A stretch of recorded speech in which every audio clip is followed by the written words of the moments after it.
जय श्री राधे कृष्णा साथियों, मैं भी कृष्णा ज्ञान सहारा चैनल में आपका स्वागत करती हूँ। कैसे हैं आप?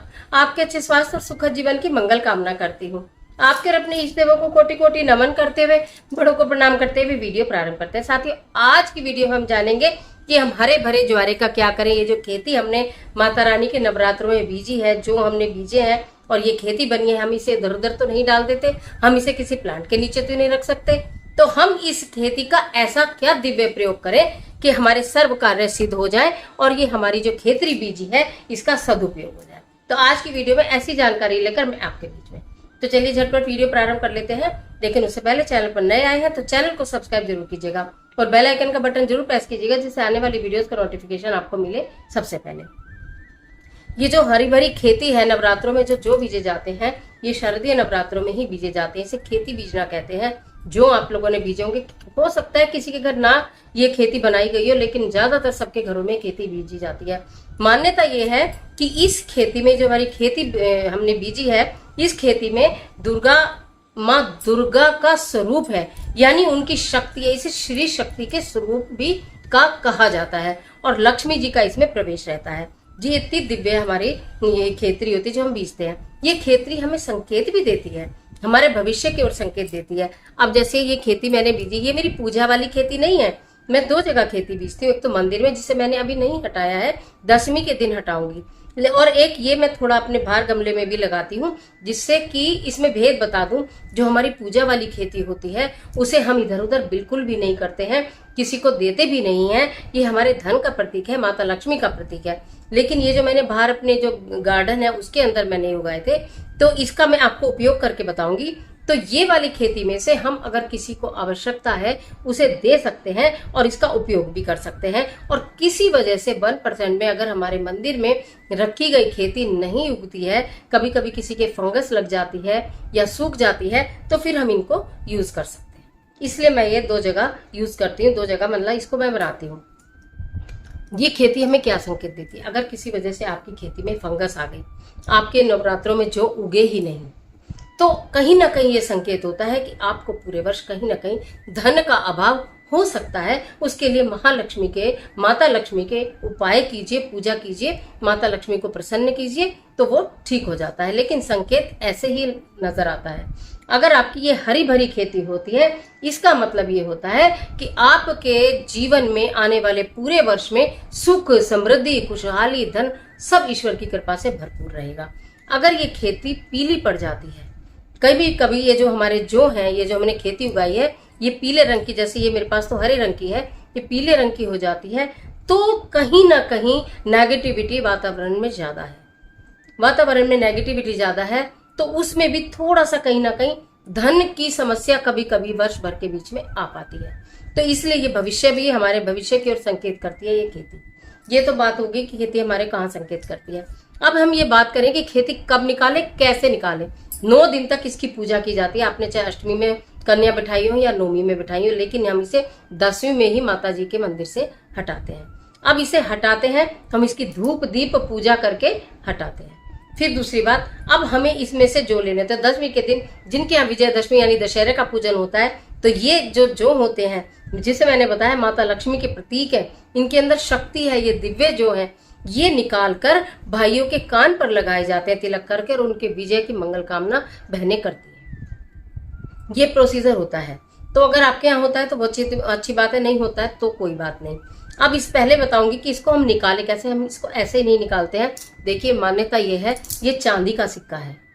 चांदी शुभ होती है, अत्यंत शुभ होती है, माता लक्ष्मी को प्रिय है, और आप अगर ये करते हैं तो शुक्र ग्रह भी मजबूत होता है, धन धान्य की वृद्धि होती है।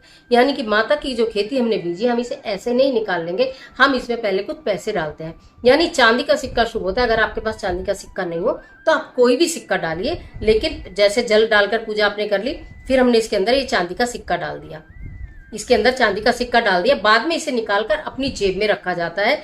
और एक और इसका उपाय भी बता दूं कि आपको ये जानने के लिए कि हमारा साल कैसा गया, हमारे यहाँ इसको बोलते हैं चुटकी। लगाइएगा जरूर, जैसे हेड और टेल है ये, तो हम इसकी ना ऐसे करके चुटकी लगाते हैं और हाथ में रखते हैं कि क्या आया, हेड और टेल, हेड या टेल। इसको हम 10वीं के दिन 10 बार करते हैं। 10 बार में जितनी बार हमारा, अब जैसे मेरा फर्स्ट टाइम में टेल आया, ये हेड होता है, ये नहीं आया, टेल आया, तो हम उसे काउंट करेंगे कि हमारा कितनी बार हेड आया, कितनी बार टेल आया। जितनी ज्यादा बार हेड आता है समझ लो पूरे साल उतनी धन की वृद्धि हमारे घर में होने वाली है। तो ये मैंने बता दिया, ये एक वो चीज है जो अक्सर, जो हमेशा हम और हमारे बुजुर्ग करते चले आए थे, हमारे परिवार में जरूर होता है, करके देखिएगा, बहुत अच्छी चीज है। तो ये मैंने सिक्का इसके अंदर खेती में डाल दिया। अब हम इसे खेती को निकाल लेंगे, इसमें से थोड़े थोड़े करके हम निकाल लेते हैं, एकदम से बहुत ज्यादा नहीं निकालेंगे। देखिए ये मैंने निकाल लिए इस तरह से, ठीक है। अब जैसे हमने ये निकाले हैं खेती, अगर आपने पूजा करनी है, वैसे मैं दशहरे की, विजयदशमी की पूजा की पूरी वीडियो आपके लिए प्रसारित करूंगी कि हमें किस तरह से करने हैं। ये दिव्य जो हैं इनमें से कुछ लेकर आप जब पूजा कर लेंगे तो कुछ लेकर आप इन्हें पूजा की, जो आपके बच्चों की पढ़ाई की किताब है उसके अंदर रखते हैं तो कहते हैं विद्या बहुत आती है। कुछ हम इसे अगर अपने धन क्षेत्र में रखते हैं तो धन में वृद्धि होती है, ठीक है। ये इतने दिव्य जो है, ये इतनी दिव्य खेती है, आप इसे व्यर्थ मत करिएगा कि हमने जो पूजा में यूज करा बाकी इधर उधर पड़ी है, सूख गई, किसी पौधे के नीचे रख दी, हम क्या करें। तो मैंने आपको बताया 2 प्रयोग तो ये करिए। अब तीसरा चमत्कारी प्रयोग बताती हूँ, दिव्य प्रयोग है। हमें क्या करना है, क्योंकि हमारी खेतरी तो बहुत सारी है, उतनी तो यूज नहीं होगी। तो ये हमारी खेतरी है, इसके नीचे जो हमारा ये थोड़ा सा जड़ वाला भाग है जो आपको दिख रहा होगा, इसे हम यहाँ से तोड़ देते हैं। देखिए ये मैंने तोड़कर अलग कर दिया, इसे हम अलग रख देते हैं। जो हम मिट्टी रहेगी जिस प्लांट में उसमें डाल देंगे। अब ये जो हमारे पास ऐसे ये सारे हरे हरे हरे हरे आपको दिख रहे होंगे, ये सारे निकल आए हैं, ठीक है। इन सब को आप अच्छे से धो लीजिए, एक भगोने में पानी लेके उन्हें खूब अच्छे से धो लीजिए। धोने के बाद आप इन्हें मिक्सी में डालिए, थोड़ा सा पानी के साथ मिक्सी में डालकर आप इन्हें खूब पीस लीजिए। पीसने के बाद आप इन्हें छान लीजिए। जब आपने इनको पीस भी लिया, आपने इनको छान लिया, एक रस आपके पास तैयार हो जाएगा। जितना भी आपके पास ये खेती है, कि जैसे अभी मेरे पास तो ये इतनी खेती है, मान लिया इतनी सी मैंने इसमें से अभी निकाली है, इतनी हमारे पास बची हुई है। तो ये हमारे पास, ये अपने सारी की सारी निकाल के और थोड़ी जड़ हटाकर और बस इसको साफ सुथरा करके धो लेना है।